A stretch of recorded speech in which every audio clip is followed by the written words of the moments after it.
La entrevista es netamente acerca de semiótica. Vamos a comenzar. Como conocedora de la materia, ¿de qué manera cree que leer un libro puede empoderar a los estudiantes para conocer y cuestionar las estructuras de poder y control en la sociedad ecuatoriana?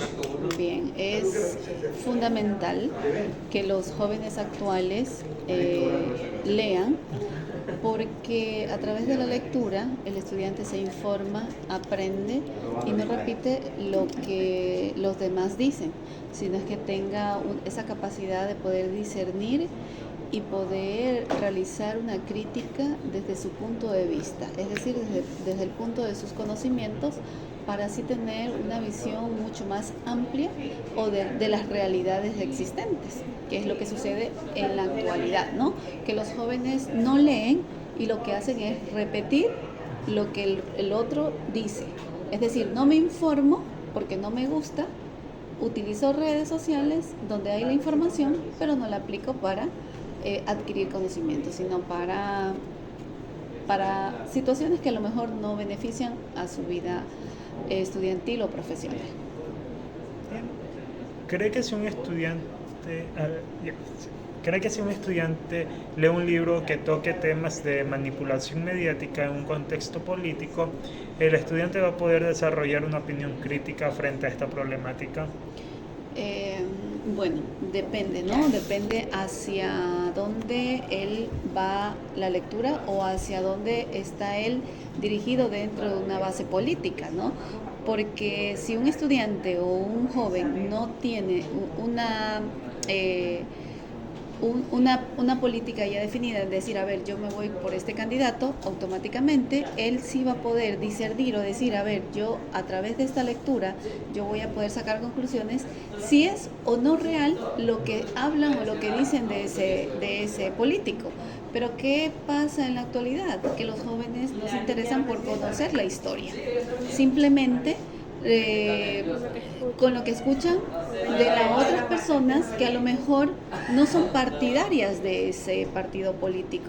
Pero la idea no es ser partidario de un partido político, sino tratar de construir ese conocimiento. Y sobre todo si nos manejamos dentro del círculo educativo, como docentes tenemos que ser más críticos a que arraigarnos a un propio partido político, ¿no?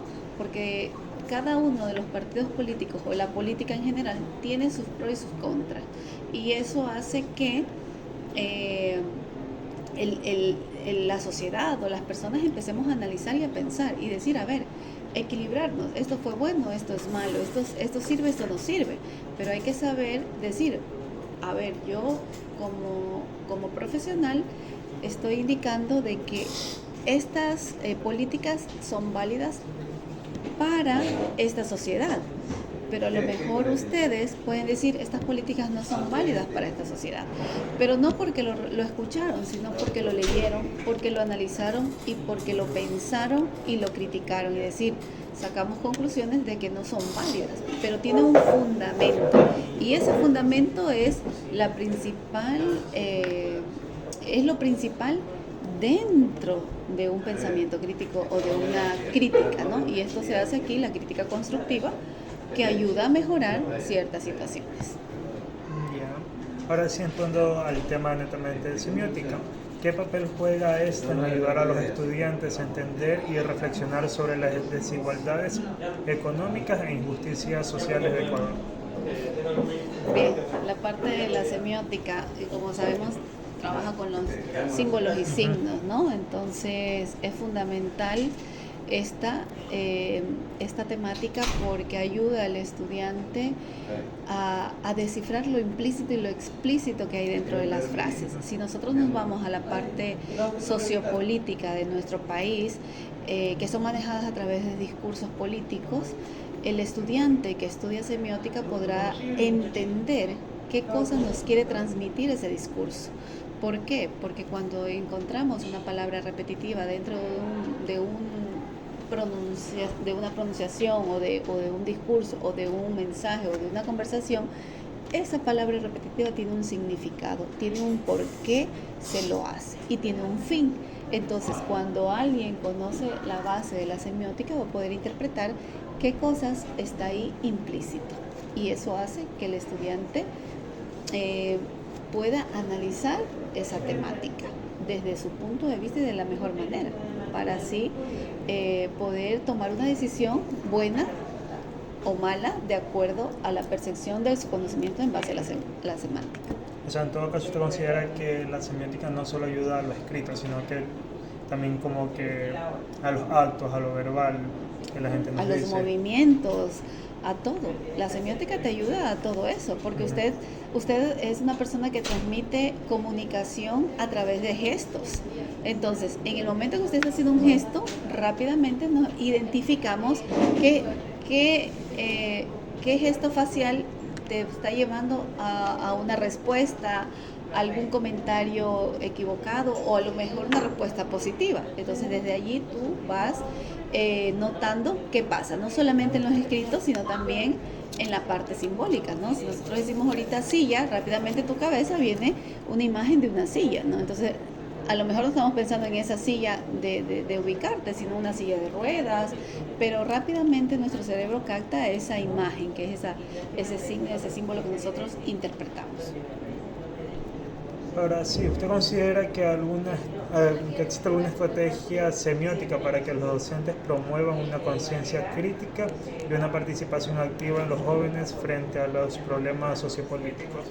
Bien, más que una estrategia, yo creo que sería esta parte de enseñar a descifrar temáticas que están envueltas dentro de los textos, porque cuando nosotros leemos un libro, automáticamente cuando decimos, a ver, el profesor te envía a hacer un análisis de un libro, no es simplemente a leer el libro, sino realmente a identificar qué cosas tenía el autor allí guardado, por qué escribe eso, o sea, pensar más allá de lo que dice el autor, ¿no?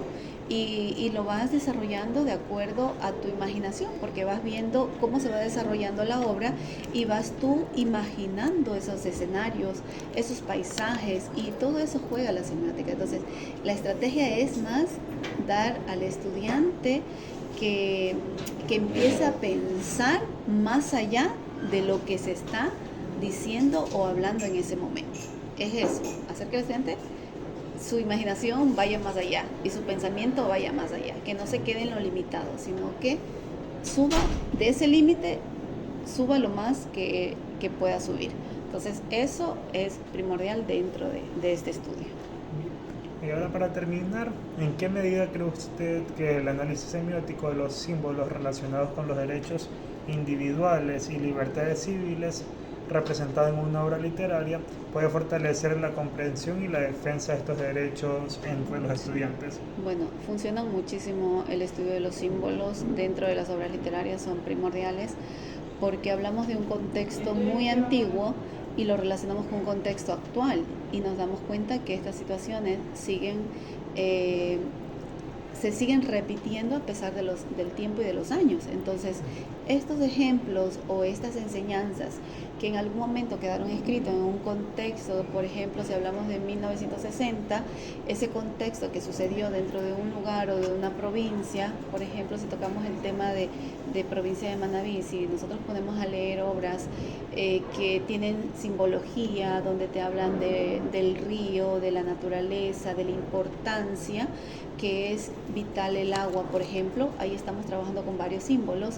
Si lo reflejamos a un contexto actual, que es nuestra realidad, vamos a tener esa enseñanza de que en los años 60 era primordial el agua para subsistir, para alimentarse, para hacer nuestros labores de casa, para animalitos, para todo, ¿no? Era vital, es de mucha importancia el agua, y en nuestra actualidad lo relacionamos, y en el momento que estamos con escasez de este líquido vital, todo se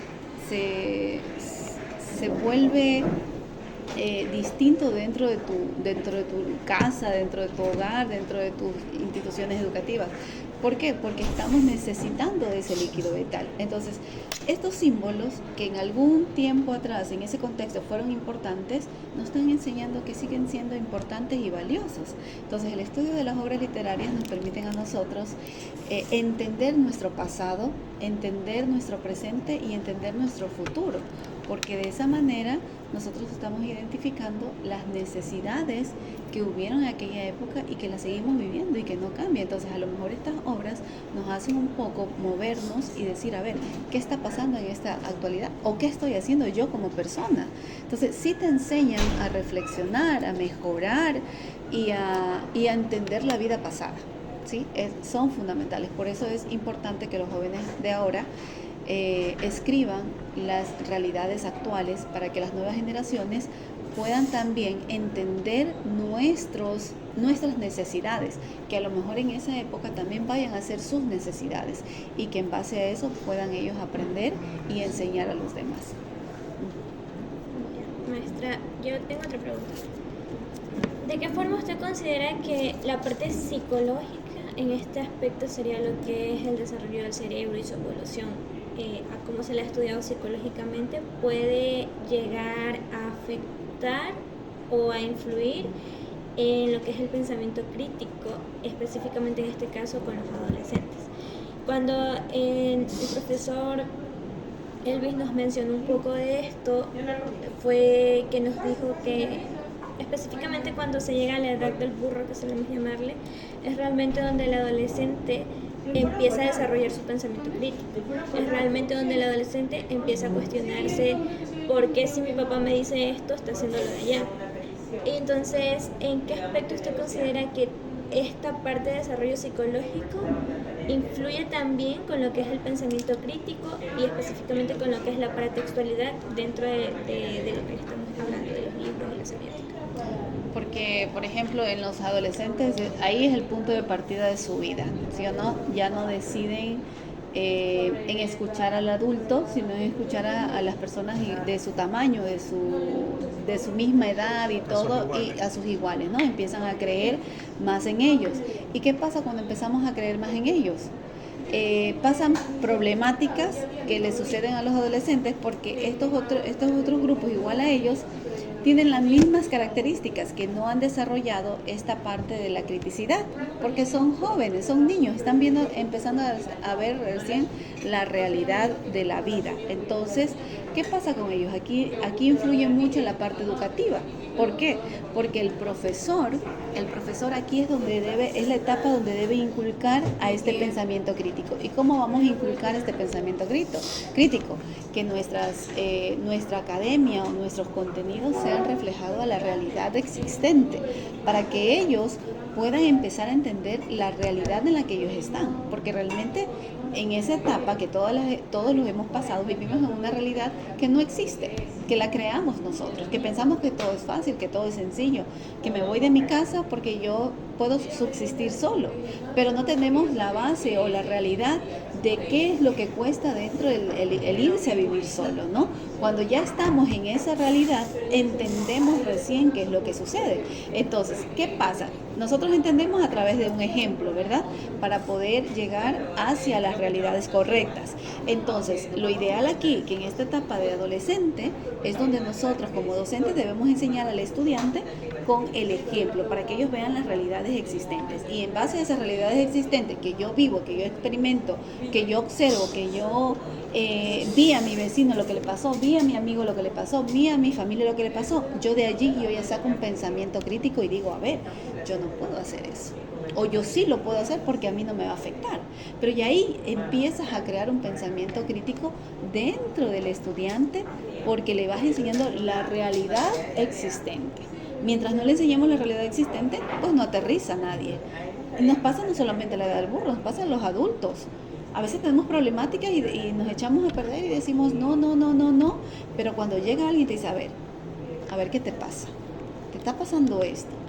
Por ejemplo, vamos que tengas una enfermedad y tú no te quieras cuidar y eres una persona adulta, psicológicamente estás mal, desde allí, en ese momento estás mal. Entonces, ven acá, si tú quieres esto, bueno, a lo mejor le puedo dejar un ejemplo que puede ser muy cruel y decir, bueno, vamos a la funeraria, decir, ven, fírmame aquí, porque este es el lugar donde tú te vas a quedar en poco tiempo, porque no te estás cuidando, fírmame aquí, a lo mejor vamos a pedir qué bocaditos te vamos a servir el día que te mueras. O sea, es algo cruel, ¿no? Pero es algo como que tú estás dando la realidad y yo no me quiero morir, ¿sí me entiendes? Entonces, ¿qué pasa ahí? Como que reacciono y digo, a ver, ¿qué estoy haciendo con mi vida? Y empiezo a pensar. Entonces, esas son las realidades que nosotros no entendemos a veces en esta etapa de la adolescencia. Y otra de las cosas que nosotros como educadores tenemos que siempre educar, no solamente con la parte cognitiva, sino también con la parte afectiva, que es fundamental dentro de un aula de clase o dentro de la misma sociedad o la misma familia, que eso es lo que funciona para que el estudiante pueda entender lo que está pasando en esa realidad, porque en ese momento no te escucha nada, pero si tú le enseñas de alguna manera que puedas llegar a él o a ella, va a ser mucho mejor su rendimiento, su pensamiento y su forma de ver la vida distinta, ¿sí? Entonces, yo creo que desde ahí parte, de ese conocimiento y de esa parte afectiva en la que usted pueda educar a los demás. Otro punto, en base a las entrevistas anteriores, hemos tenido algunos puntos claves como tal. Primero, lo que ya le mencioné de la doble formación, de la parte del desarrollo psicológico. En la parte de la doble formación, un docente nos explicaba que existen dos puntos de partida dentro del adolescente o en general de la persona, que es o se adapta a las reglas, las sigue, o toma el camino de la rebeldía, que en este caso es lo que sucede con la protagonista de la obra.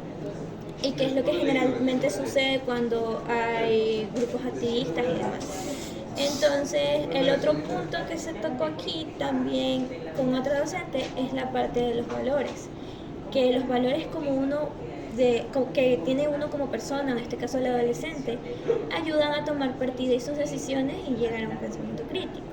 Y el otro punto esencial pues ha sido el tema de la paratextualidad, que para esto pues necesitamos de la criticidad y de los puntos anteriores. Entonces, ¿cómo usted considera que todos estos puntos nos ayudan en toda esta investigación y en todo lo que ya hemos hablado precisamente?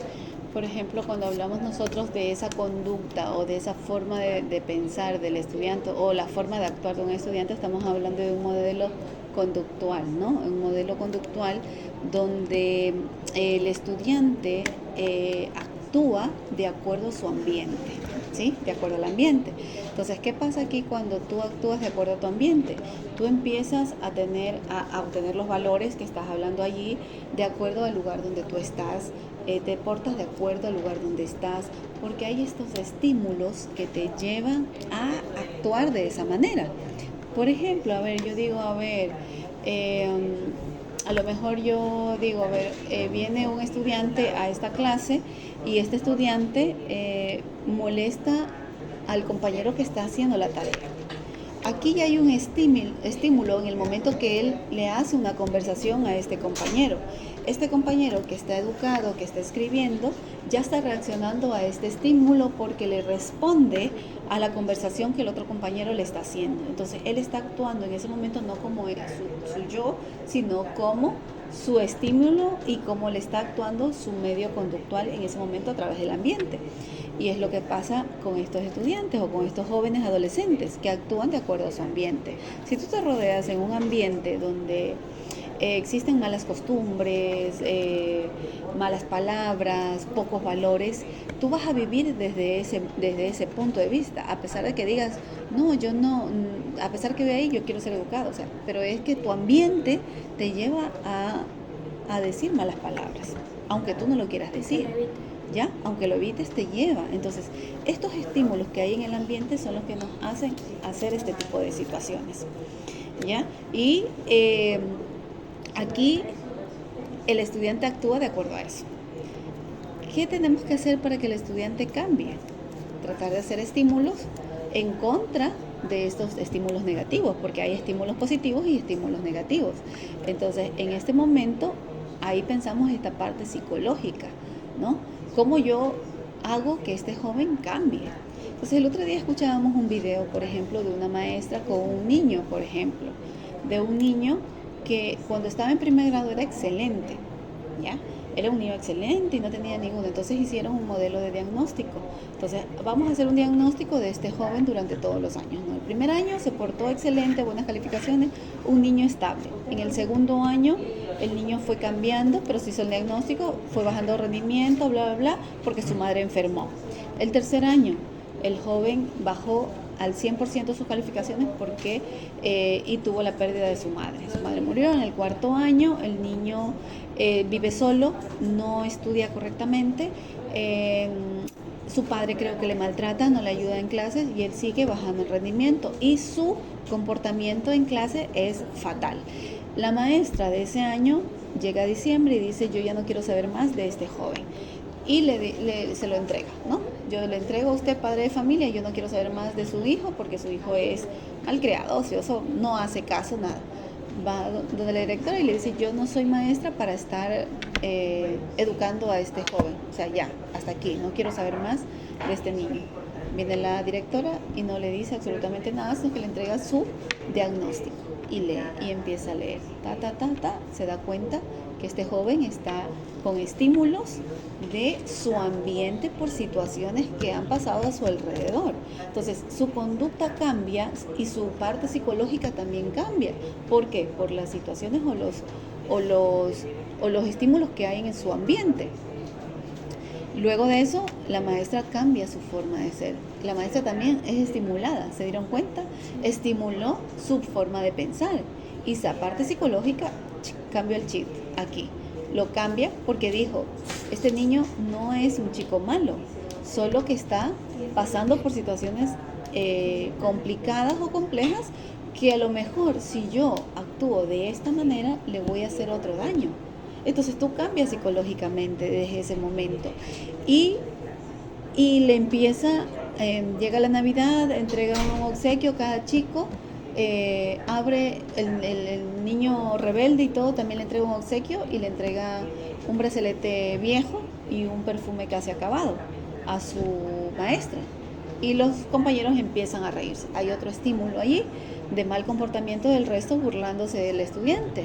¿Qué hago yo como maestra? Tengo que hacer otro estímulo positivo para que ese joven se sienta bien y los chicos que sonríen o se burlan se callen. Entonces, ¿qué hace la maestra? Se coloca el brazalete muy contenta y se pone un poco de perfume. Y los del resto se callan. Entonces, actúa al otro estímulo y empiezas a tener un comportamiento distinto. ¿Qué sucede luego? El niño se va, todos se van, el niño del último sonríe, cambia su forma de ser de que llegaba triste, cambió el estímulo por una acción y el niño empieza a decirle: hoy huele como mi madre. ¿Qué pasa aquí? La maestra tiene un estímulo afectivo y empieza por ese lado en el estímulo afectivo. El niño se va muy contento a su casa, regresan luego a clases y empieza a tener otra vida distinta a estos estímulos que reaccionan. ¿Se dan cuenta? Entonces, esta parte psicológica, los estímulos, conductual, todo van de la mano y todos actuamos de acuerdo a estos estímulos que hay alrededor, ¿sí? Si yo me enojo y tú me gritas, me voy a enojar más y te puedo golpear, ¿ya? Porque me estás incitando en una situación por un grito y yo puedo reaccionar con un golpe. Entonces, actuamos, pero tú no eres así. Entonces, psicológicamente en ese momento cambias tu chip. ¿Por qué? Porque estamos reaccionando a estímulos de nuestro ambiente. Sin quererlo hacer, pero es lo que sucede. Y la última, desde su experiencia, ¿qué tipo de estrategia metodológica aplicaría para enseñar semiótica y poder llegar a este punto de la comparación sociopolítica? Hemos tenido, nuestro último objetivo específico es proponer una estrategia metodológica. Entre esto nosotros tenemos pensado lo que es el círculo de lectura, pero también hemos tenido propuestas como debates y también un taller de inteligencias múltiples. Ya. Sí. Y usted como docente, desde su experiencia, ¿qué estrategia utilizaría? Bien, aquí más que un debate, a mí el debate como que llegan a un punto de pelea y no llegan a una conclusión real. Entonces la idea de poder llegar a un consenso, a una conclusión igual, más que un debate donde hay discusiones, más sería como un conversatorio donde pongamos puntos de vista y empecemos a discernir lo que diga cada uno y a decir, a ver, lo que tú piensas lo veo correcto, pero empiecen a hacer críticas constructivas, es decir, conversatorio y finalizando con críticas constructivas a raíz de lo que yo estoy diciendo o hablando. Entonces, de esa manera no llegas a un yo gané, sino yo di una opinión y a lo mejor fue válida para ti o no fue válida para ti, pero hicimos una construcción para mejorar esas ideas que uno tiene. Entonces, para mí sería un conversatorio donde no exista la rivalidad, que es fundamental dentro de este tipo de temas. ¿Por qué? Porque cuando hablamos de un tema sociopolítico, ahí vienen a decir, este es mi candidato y lo voy a defender aunque esté haciendo mal, o este es mi candidato, a pesar de que haya hecho esto, yo lo sigo defendiendo. Entonces, lo lógico es un conversatorio donde se especifiquen reglas de respeto en las opiniones sin críticas destructivas, sino con la idea de construir mejor ese conocimiento. Y lo último, ¿qué obras nos recomendaría de autores. semiótica o autores que usted considera que podrían ayudarnos en la investigación? A ver, ¿qué autores? ¿Para qué? ¿Para lectura o para algo? Para la parte de semiótica. A ver, ¿estamos con quién? A ver. Ahí tendría que buscarle un poco de semiótica. Libros de semiótica. Es que no tengo a la mano estos libros, pero se pueden buscar luego. Yo les voy a ayudar a buscar. Mejor para ver qué libros, pero qué libros de la teoría de semiótica o libros que hablen de obras literarias donde reflejen la simbología, los signos o qué. Como usted lo considere necesario, pertinente, que nos podría aportar a nosotros. Por ejemplo, Para construir su marco teórico. sí, nos mencionaron bastante a Humberto Eco Ya bueno, sí, Saussure. también está Humberto Eco, sí. y Saussure y Saussure también. Saussure. Saussure también, que eso lo vimos nosotros más que en... toda la parte de Humberto Eco nos mencionaron porque tiene un libro específicamente sobre la parte de semiótica y la parte sociopolítica, la parte social. Entonces, eso, no sé, tal vez alguna otra sugerencia que usted nos tenga que nos Ya, puede- yo les voy a buscar nos más puede bien algunas temáticas, creo que tengo algunos artículos que les pueden servir. Les voy a pasar. Para la construcción del